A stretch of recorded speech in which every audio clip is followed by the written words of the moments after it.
Queridos irmãos, eu quero convidar vocês, todos os presentes, a abrirem suas Bíblias no livro do Evangelho de Marcos. Evangelho segundo escreveu Marcos, capítulo 5. Vou pedir também a Ana Beatriz para vir aqui à frente.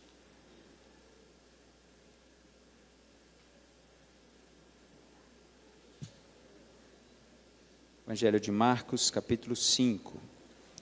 Você pode permanecer sentado, eu farei a leitura aqui do texto, a partir do versículo 35.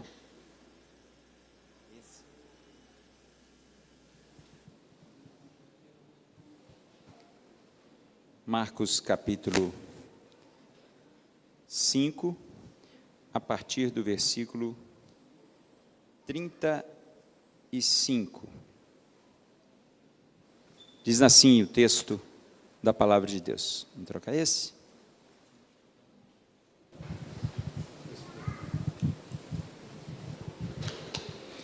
Nos diz assim a palavra de Deus. Falava ele ainda quando chegaram alguns da casa do chefe da sinagoga, a quem disseram: tua filha já morreu, porque ainda incomodas o mestre? Mas Jesus, sem acudir a tais palavras, disse ao chefe da sinagoga: não temas, crê somente. Contudo, não permitiu que alguém o acompanhasse, senão Pedro e os irmãos Tiago e João. Chegando à casa do chefe da sinagoga, viu Jesus o alvoroço, os que choravam e os que pranteavam muito. Ao entrar, lhes disse: por que estáis em alvoroço e chorais? A criança não está morta, mas dorme. E riam-se dele.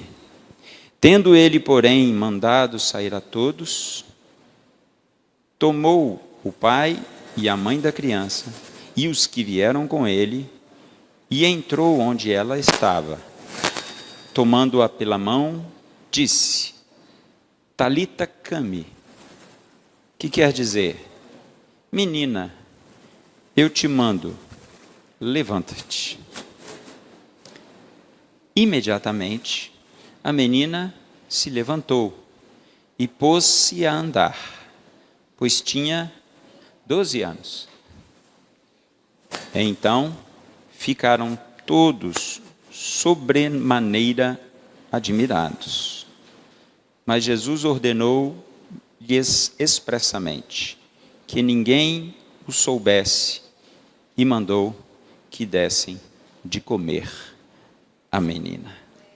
Que Deus nos abençoe a leitura da sua palavra. Nós vamos meditar um pouquinho aqui nesse texto da palavra de Deus. Mas antes de meditarmos, a Ana Beatriz quer contar a história dela. Bom, primeiramente, boa noite, igreja. É muito lindo ver a igreja cheia, principalmente de rostos tão familiares que, mesmo não estando tão de pertinho nesse momento, mas que oraram pela gente, oraram por mim, pela minha família. Então, queria agradecer à Igreja da Glória por essa oportunidade e a todos aqui presentes.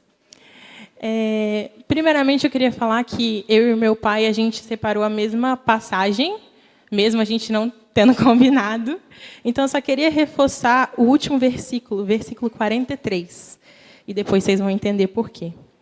Mas Jesus ordenou-lhes expressamente que ninguém o soubesse e mandou que dessem de comer a menina. Primeiro, toda história possui pelo menos 3 perspectivas: a antes do clímax, a durante e o depois. E a história que eu vou contar hoje, a minha história, também tem esse princípio.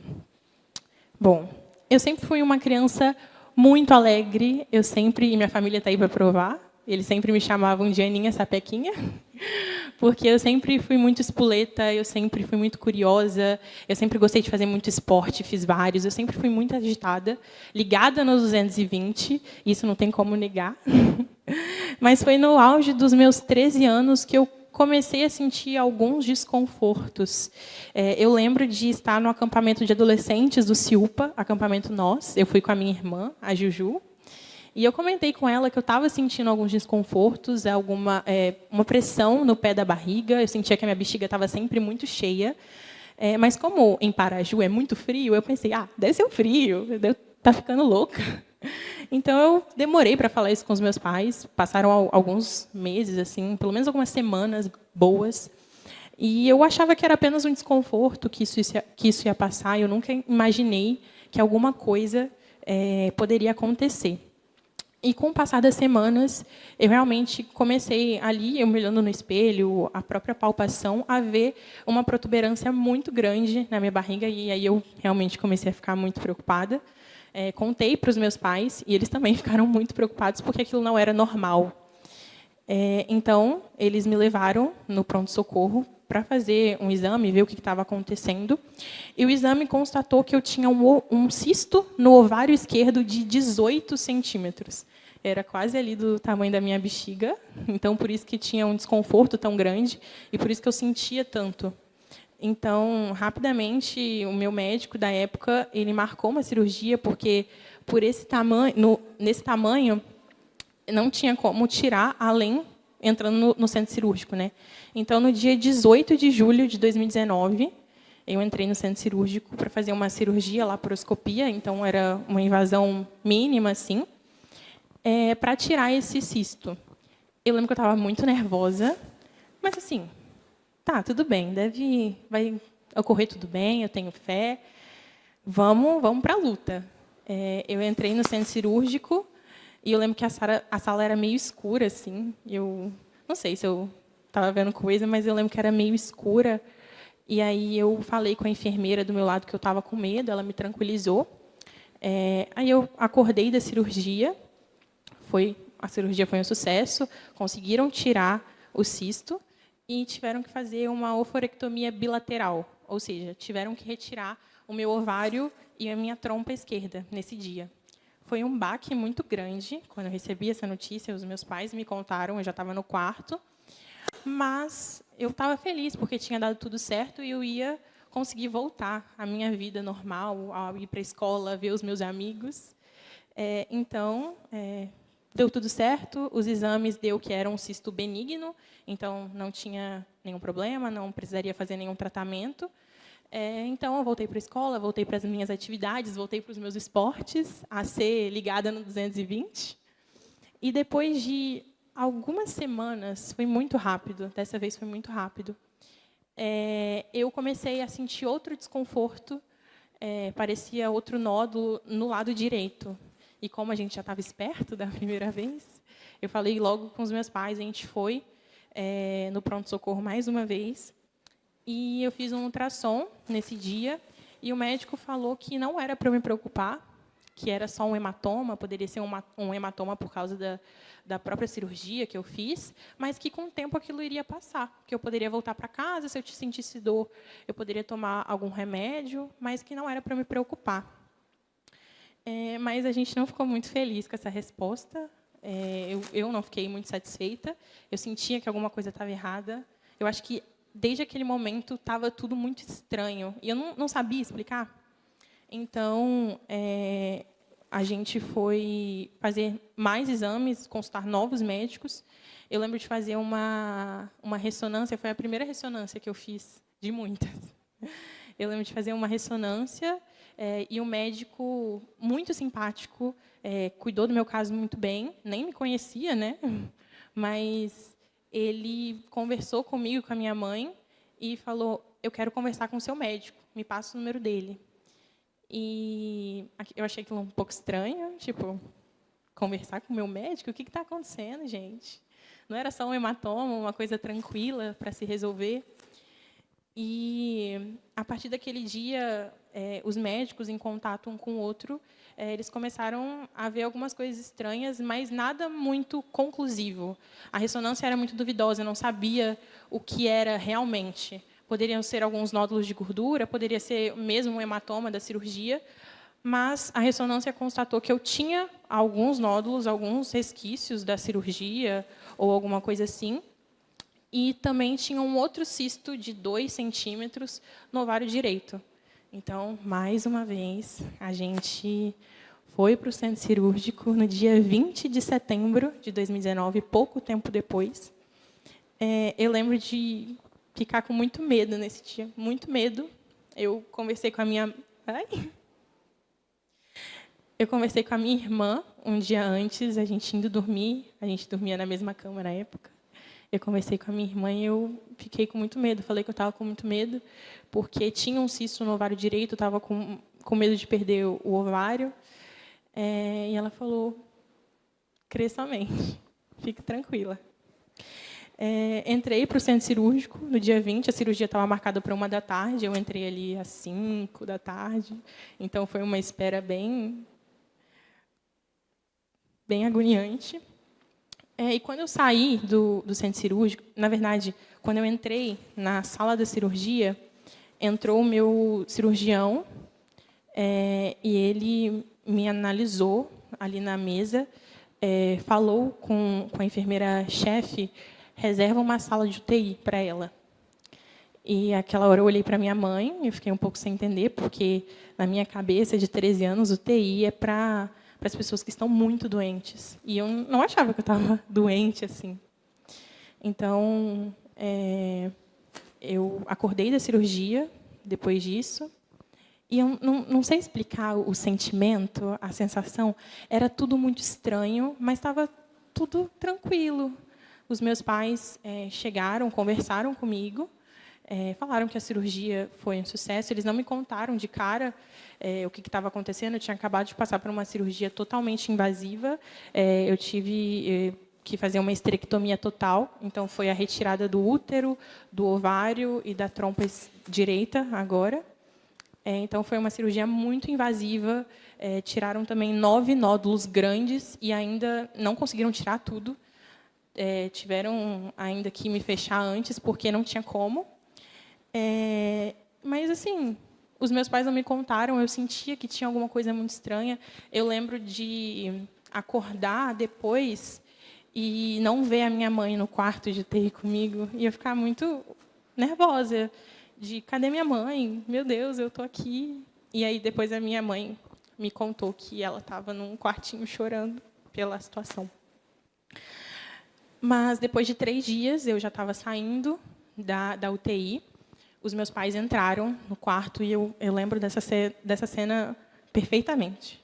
Os meus pais, os 2, entraram na UTI, e eu já me coloquei a postos, porque 2 pessoas na UTI, o que está acontecendo? Só pode uma. E aí eu perguntei o que aconteceu. E aí meus pais sentaram comigo e me explicaram a situação. Falaram que eu tinha feito uma esterectomia total, que eu tinha um câncer de ovário germinativo. Então, ele não é um câncer hereditário, como a gente vê normalmente. Ele não é um câncer que é causado por hábitos, mas ele é um câncer que afeta as células germinativas do ovário. É um câncer muito agressivo, mas que responde à quimioterapia muito bem, em comparação com os outros. Então, meus pais me falaram isso, e eu fiquei em choque. Eu achava que era brincadeira, pensei que fosse pegadinha. Mas eles foram falando e falando, explicando a situação para mim, e parece que tudo ficou em câmera lenta, assim. A única coisa que eu ouvia era o barulho das máquinas que aferiam meus batimentos cardíacos, que não parava de apitar. E eu lembro da enfermeira vindo e desligando. Aí passava 2 minutos, vinha, desligava, passava 2 minutos, vinha, desligava. E ficou meio que num ciclo, assim. Não sei, pareceu que eu estava horas ali conversando com os meus pais, e foram apenas minutos. E eu acho que, dessa situação toda, o que mais me marcou não foi nem estar com a doença, porque eu acho que, desde o início, eu não pensei na possibilidade de morte. Inclusive, meu pai, ele conta essa história e fala que eu fiz as 2 perguntas mais difíceis que ele já ouviu. E eu afirmo que foram as 2 perguntas mais difíceis que eu já fiz. A primeira foi que eu perguntei se eu ia morrer, E ele falou que morte não estava no nosso vocabulário. E a segunda, eu perguntei se eu não ia poder dar um netinho para ele, que era meu grande sonho. É o meu grande sonho. E ele falou que eu ia poder dar muitos netinhos para ele, mais do que eu imaginava. Ou, conversando com meu marido, menos, mas que eu ia ter essa possibilidade. Eu fui para o quarto, nesse dia, muito nervosa. Eu tinha muita crise de ansiedade pela situação. Eu não acreditava mesmo naquilo que estava acontecendo. Quando eu cheguei no quarto, eu lembro de coisas muito específicas. Eu lembro que o quarto do hospital tinha cheiro de plástico e era algo que me enjoava. Assim. Eu acho que tudo naquela hora me enjoava, me deixava nauseada, tudo. Nesse mesmo dia, fizeram um exame de sangue em mim para ver os marcadores tumorais. No meu caso, era o alfa-fetoproteína. O mínimo que ele tem que estar é 9. E no hospital estava já em 2.000. Eu tive muita crise de ansiedade, mas eu acho que a gente tem que ver as coisas boas, os lados bons das situações. Foi nesse dia, ao som de Salmo 139, da banda Purples, que eu verdadeiramente entreguei minha vida a Jesus. Então, em meio ao todo o caos que estava na minha cabeça e na minha família, assim, e eu via no meu celular, eu pegava meu celular e eu via tantas mensagens de tantas pessoas que estão aqui hoje, que me mandavam tantas mensagens de carinho, mas eu não queria ver aquilo. Eu estava tão enjoada com a situação, eu só queria fugir daquela realidade. Então, eu tive alta na quinta-feira, no dia 26, depois de 6 dias no hospital, que pareceram eternidades. E ali ficou muito explícito, né?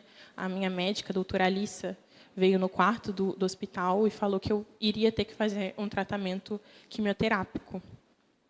O começo das quimioterapias foi no dia 10 de outubro, 6 dias depois do meu aniversário de 14 anos.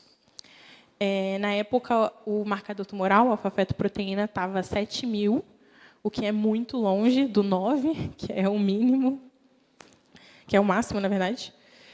E as químios, elas funcionavam... Tem um protocolo, o meu protocolo era de 5 dias direto, então eu chegava na segunda, todos os dias eu ia para a clínica, né? Chegava na segunda, terminava na sexta e descansava 21 dias. Eu usava uma touquinha gelada, que era uma touquinha que eu via o freezer que ela ficava assim, e ela ficava a menos 29 graus, que era para diminuir a queda de cabelo. Inclusive, uma vez eu me rebelei contra a touquinha, que eu achava aquilo muito ruim, e os meus pais... Eu nem sei onde está esse vídeo hoje em dia, mas os meus pais me fizeram gravar um vídeo afirmando que eu não queria. E foi a partir dali que eu assumi a minha careca. Após 2 ciclos, então, passou esses 5 dias, descansei 21, passei mais 5 dias de quimioterapia. Após esses 2 ciclos, eu fiz novos exames de ressonância. Olha como eu fico bonita, até pós-cirurgia. Eu fiz exames de ressonância, exames de imagem, exames de sangue, e os exames deram que a massa tumoral aumentava muito, mas os marcadores tumorais, eles diminuíam. Então, nessa época, já não estava mais em 7.000, já estava em 700 e pouco, pelo que eu me lembre. Então, com base nisso, a minha médica indicou um autotransplante de medula. E aí eu até peguei aqui uma frase do hematologista Marcelo Belesso, que diz o seguinte: é uma tentativa de limpar o organismo das células tumorais. O problema é que a dose é tão alta que afeta também a medula óssea. Então, para eu fazer esse autotransplante de medula, eu teria que passar por uma quimioterapia muito intensa, que é a chamada quimioterapia TIP, altas doses, que tinha muitos efeitos colaterais e que ela era muito... Isso. Muito forte, isso. Ela era 30 vezes mais forte do que a quimioterapia que eu fazia antes. Então, eu comecei a fazer essa quimioterapia. Ela começava, era o mesmo protocolo, basicamente. Ela começava segunda, terminava terça, descansava 21 dias. Porém, no primeiro dia, na segunda-feira, eu começava às 7 da manhã e terminava às 7 da noite. Minha mãe conta que eu chegava na segunda feliz, falando com as enfermeiras. E quando eu saía de cadeira de roda, já baixinha, assim, já meio corcunda. Meu pai e meu tio tiveram que me carregar, porque na minha antiga casa tinha uma escada e eu passei muito mal durante essa quimio. Inclusive, eu fui a primeira pessoa na clínica que eu fazia a fazer essa quimioterapia de tão forte que ela era. Então, eu tinha muita ascite. Ascite é o acúmulo na barriga, né? O que a gente chama de barriga d'água. Então, como tinham muitas lesões no meu peritônio, o meu corpo não absorvia o líquido que ele próprio produzia, porque ele entendia que aquele líquido poderia me fazer mal. Então, eu acumulava muito líquido na barriga, muita ascite, a ponto de eu ter que fazer paracentese, que é a retirada desse líquido de 3 em 3 semanas. Então, eu ficava muito fraca, porque nesse líquido tinha muitas proteínas, muitas coisas boas para o meu corpo ter para ele, né? Mas eu tinha que retirar porque incomodava, eu não conseguia comer, eu não conseguia respirar direito. Eu enchei muito nessa época, eu cheguei a pesar 70 quilos, e eu sentia muitas dores no corpo.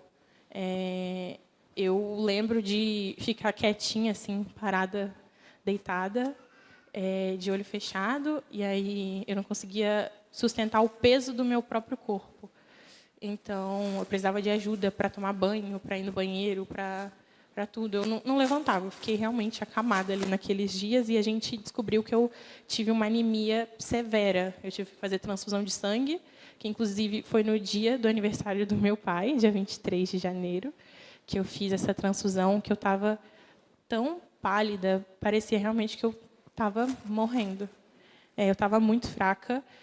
Todo esforço mínimo que eu fazia, eu desmaiava ou eu vomitava. Quem me visse realmente acharia que não tinha chance. Então, eu sentia muitas dores no corpo inteiro. E é muito doido, porque parece que tudo que a gente sente durante esse momento, os enjoos, as dores, era tudo diferente. Eu não sei explicar, eu não lembro como que era, mas eu lembro a sensação. O enjoo era diferente, as dores eram diferentes. O meu corpo doía inteiro, da ponta da cabeça até o meu pé, porque era uma reação à quimioterapia, que era muito forte. Então, a gente chega num momento decisivo, que era a massa tumoral estava aumentando, os marcadores tumorais estavam diminuindo, eu retirava 8 litros de ascite a cada 3 semanas, a minha barriga estava muito grande, eu tive anemia muito grave. Então, a gente viu que o autotransplante de medula não seria viável, porque a massa tumoral era muito grande e não iria funcionar. Então, meus pais e a minha médica, eles fizeram uma sessão, né, uma reunião ali, e eles constataram que, realmente, o autotransplante de medula não iria dar certo, que não seria viável nesse momento, e que, naquele momento, eles iriam pesquisar mais coisas para fazer, porque não tinha mais. Sem opção, o meu pai ele fez... E eu lembro de chegar no escritório da casa, ele está vários dias escrevendo no computador, e ele fez um documento, um relatório com 40 páginas de tudo que eu passei, as cirurgias, todo o meu caso, para que a minha médica pudesse analisar, mandar para médicos de outros estados para ajudar no meu caso. Depois de alguns dias, a doutora Alissa disse que teria chance de que o meu tumor poderia ter a síndrome do crescimento do teratoma maduro, que é, basicamente, explicando de uma forma bem leiga, é como se o tumor deixasse de ser maligno e se tornasse benigno. Os marcadores tumorais estavam diminuindo, mas a massa estava aumentando, porque um tumor benigno não responde à quimioterapia. Então, a única chance era entrar para o centro cirúrgico mais uma vez. A gente consultou muitos médicos que desacreditaram, né, falaram que não ia dar certo, que não iriam pegar o meu caso. Mas a gente recebeu a indicação do Dr. Leonardo Orletti, que foi um médico muito corajoso e que aceitou me operar. Mas eu precisava aumentar minha albumina, que é uma proteína que ajuda ali na cicatrização. Então, como tinham muitos tumores que pegavam, por exemplo, a parte do intestino, eu poderia colocar uma bolsinha de colostomia. Então, eu precisava de uma albumina alta, e não estava naquela situação, né? Eu lembro de ter que comer muita clara de ovo para aumentar a albumina. Eram 2 por dia, todo dia. O meu pai fazia de várias formas diferentes. Fez farofa de ovo, fez ovo frito, fez ovo cozido. Eu nunca comi tanto ovo em toda a minha vida. Mamãe também. O doutor Leonardo falou para os meus pais que o risco de morte era muito grande, e que, tanto durante a cirurgia quanto depois da cirurgia, pelo meu estado clínico mesmo, tinha o risco de colocar a bolsinha de colostomia. Eu poderia ficar 10 dias de UTI, 30 dias no hospital, o que, para mim, era inimaginável. Eu não sei o que eu faria se eu tivesse ficado esses 30 dias no hospital, porque era tudo muito angustiante. Então, mesmo o risco de morte sendo muito alto e a chance de sobreviver sendo pouca, a gente se apegou a essa chance, porque era o que eu tinha. Então, no dia 18 de fevereiro de 2020, ficou marcada a minha cirurgia. Eu lembro de ir numa consulta com um médico e ele falar: a gente vai marcar no dia 18, mas, se der tempo, a gente deixa para o dia 3, para aumentar um pouco mais a albumina. E depois, eu analisando, esse se der tempo, era se eu estiver viva até o dia 3 de março, a gente faz. Mas ficou marcado, então, para o dia 18. Então, no dia 18, eu estava muito nervosa mesmo. Eu não falei com os meus pais, porque eu sabia que eles também estavam muito nervosos. Mas eu orava antes de entrar para o centro cirúrgico.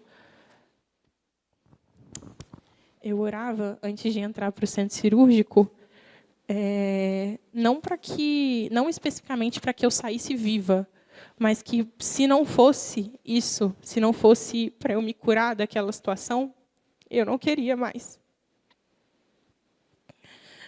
Eu já tinha sofrido muito, e não com dor, mas o meu coração, assim, doía tanto por ver a minha família sofrendo tanto. Os meus pais, a minha irmã, minha família.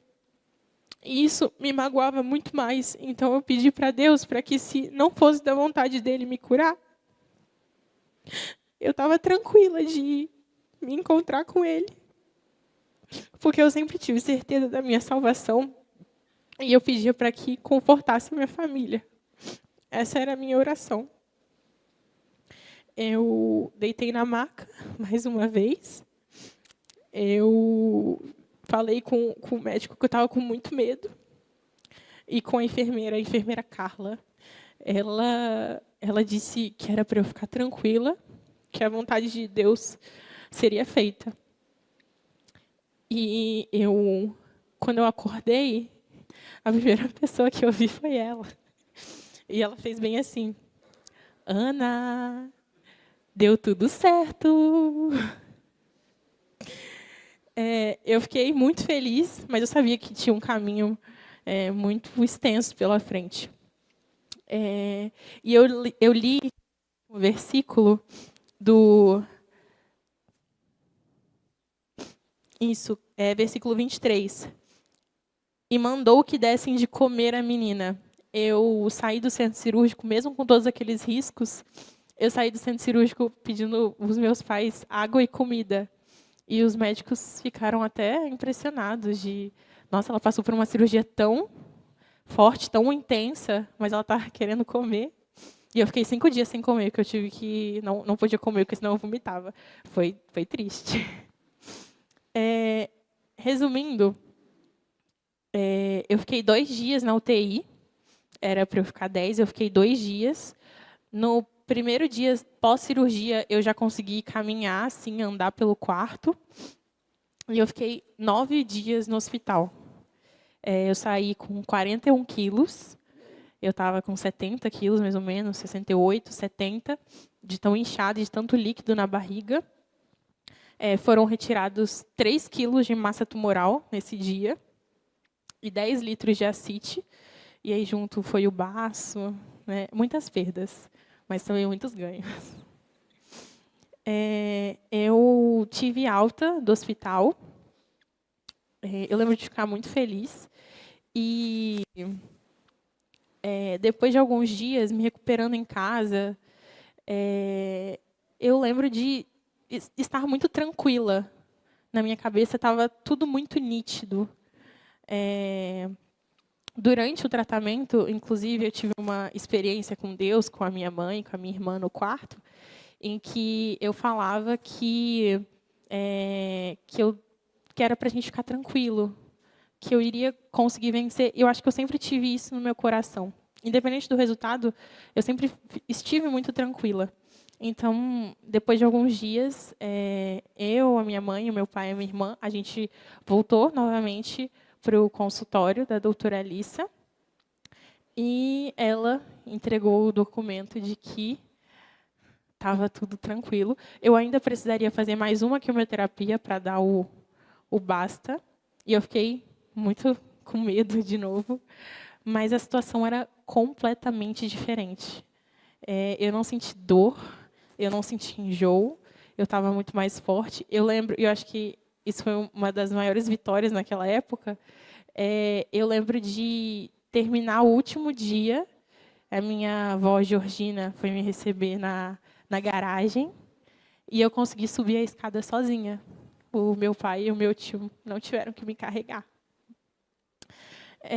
Depois de algum tempo também veio o resultado da biópsia, deu aquilo que a doutora Alice achava, que por conta de uma retroconversão quimioterapêutica, né, por conta da própria quimioterapia, o tumor tinha deixado de ser maligno e passado a ser benigno, e por isso que eu precisei da cirurgia. Mas, independente do resultado da biópsia, independente do que os médicos e os exames falam, eu tenho certeza que a minha história é uma história de intervenção divina.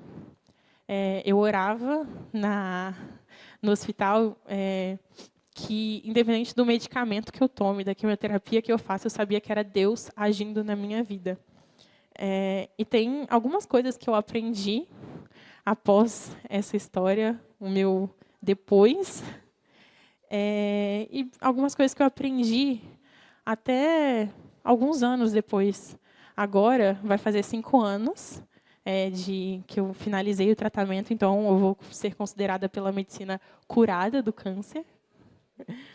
E uma das coisas que eu aprendi é que é muito bom ser testemunho vivo, falar do agir de Deus na minha vida, na vida da minha família, é muito bom. Mas eu não precisaria disso para ver o agir de Deus na minha vida. Eu não precisaria de tudo que eu passei para ver a soberania de Deus. E hoje, mesmo longe dos tratamentos, há 5 anos sem, eu vejo que Deus é soberano sobre todas as coisas. Se eu tivesse morrido, se eu vivi, mas Deus é soberano sobre todas as coisas e Ele continua sendo Deus. Independente do resultado que aconteceu, Ele é Deus e Ele sabe sobre todas as coisas. Obrigada.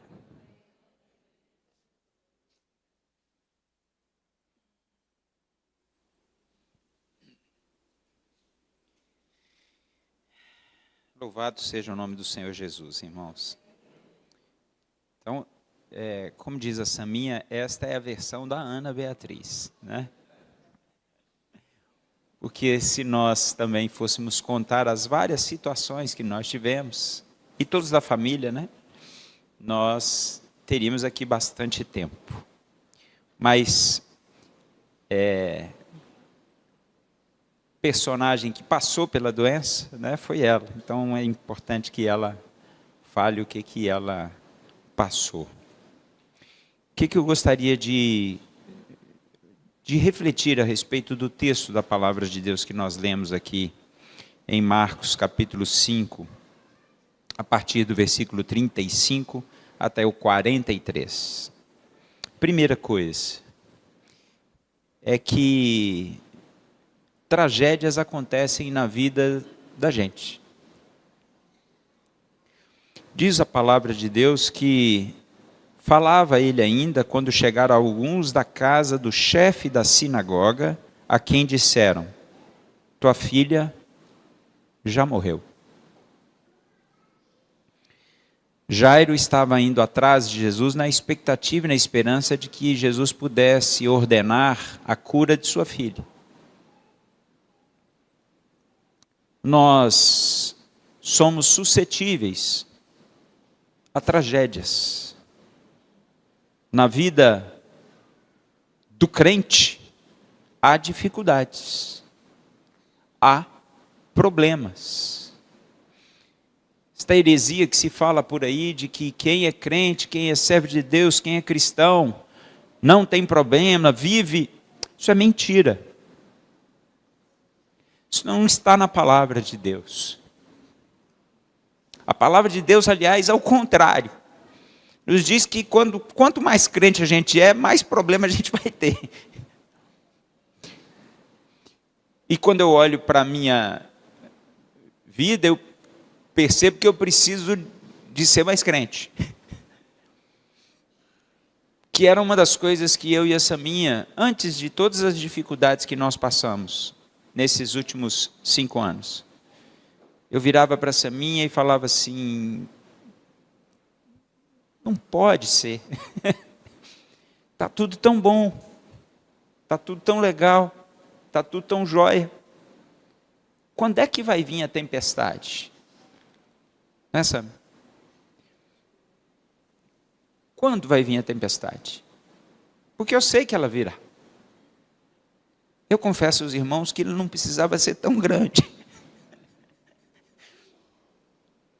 Mas ela veio. Na vida do crente tem tempestade. Tem barco sendo açoitado para o lado e para o outro. Tem dificuldade. De lá para cá, a Aninha foi curada do câncer, a Georgina foi curada do câncer, o senhor Geraldo foi promovido. Não é isso? Papai teimoso deixou de ir no cardiologista, deu uma, não é? Quase que apavora. Tem dificuldade. Tem hospital, tem doença, tem tristeza, tem amargura por situações da vida. Temos perdas. E por que temos? Porque isso é fruto daquilo que nós somos, da natureza humana. E do fato de que somos afetados pelo pecado. O pecado que tenazmente nos assedia e que prejudicou a natureza toda, inclusive a nossa existência. Então, a primeira coisa que o texto nos traz é que você vai ter problema, que nós vamos ter problemas, que nós vamos passar por dificuldades. Mas a segunda coisa que o texto nos chama a atenção é de que no meio da tempestade,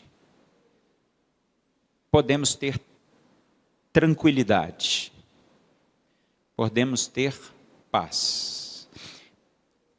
Jairo foi em busca de Cristo Jesus. E é exatamente no meio da tempestade que nós devemos buscar aquele único que pode acalmar o nosso coração, que é Cristo Jesus. Não existe outro Remédios são bons, a ciência é maravilhosa. O presbítero Luciano esteve lá em casa. Luciano, eu acho que está aí, não está? Está lá. O presbítero Luciano esteve lá em casa para passar um laser na boquinha da Ana Beatriz, por causa das feridinhas que dava, né? Por causa do tratamento, né? E ele me alertou o seguinte: ela não está com afta aí não. E na verdade ela estava com uma reação a um remédio que havia tomado. Nós nos socorremos dos tratamentos, dos médicos, dos remédios, da quimioterapia, no caso dela. Como nós fazemos? Nós procuramos ser previdentes, nos tratando. Isso é bom. Deus usa isso também. Mas a nossa vida, nosso sustento, a nossa paz e a nossa tranquilidade está na pessoa de Cristo Jesus. É nele, com ele, firmado nele, esperançado nele, na sua graça, na sua misericórdia, no seu poder, na sua soberania, nos méritos de Cristo Jesus. É que Deus se compadece de nós. E eu me lembro, pastor Marcos, fazendo uma visita a nós, e na minha cronologia da história, eu me recordo de que as coisas começaram a melhorar num momento muito difícil, mas quando os pastores e os presbíteros foram lá em casa, impuseram as mãos sobre a Ana e oraram sobre ela. Não foi uma oração assim. A oração foi assim: Senhor Deus, nós entregamos a vida da Ana nas tuas mãos. Você está doente? Chama o pastor, chama os presbíteros, põe as mãos, porque Deus responde, porque Deus dá graça. E o pastor me perguntou: e Marcelo, como é que estão as coisas? E eu falei assim: pastor Marcos, está difícil. Só Deus, né, Dudu? O doutor Eduardo também nos acompanhou lá. Só Deus. Mas nós estamos orando e eu estou pedindo a Deus que, se Ele quiser curar a Ana Beatriz, que Ele não faça isso pelos meus méritos, porque eu não mereço. Se Ele quiser fazer, se Ele desejar fazer, que Ele faça pelos méritos de Cristo Jesus, que é Senhor soberano sobre todas as coisas, porque Cristo merece que a Ana seja curada, e eu não mereço. Nós vamos ter problemas, nós devemos recorrer a Cristo Jesus,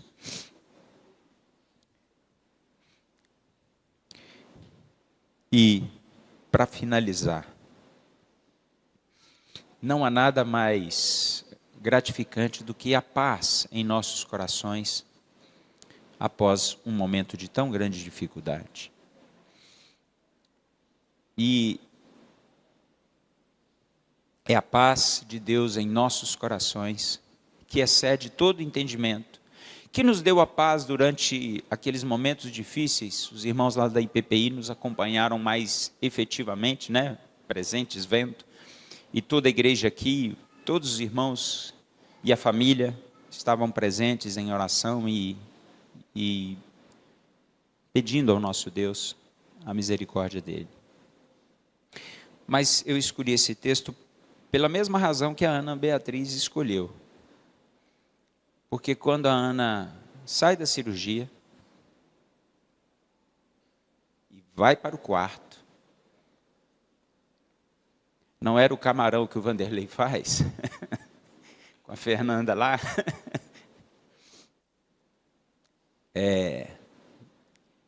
Mas a Ana Beatriz, a primeira coisa que ela pediu, como ela disse aqui, quando ela chegou ao quarto, a primeira coisa que ela pediu foi: papai, mamãe, eu quero comida, eu estou com sede, eu quero água. Foi naquele dia, viu, pastor, que o doutor Leonardo Orletti falou com o senhor assim: muito difícil, pastor, ora. Nesse mesmo dia, que ela voltou da cirurgia, e ela não contou ainda teve uma outra de rescaldo, como a gente diz, para acabar com tudo de vez.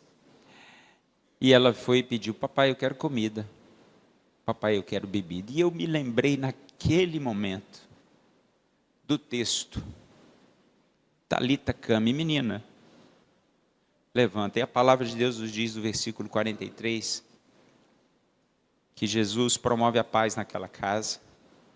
Aquela menina volta à vida e ela recebe o pão e a água.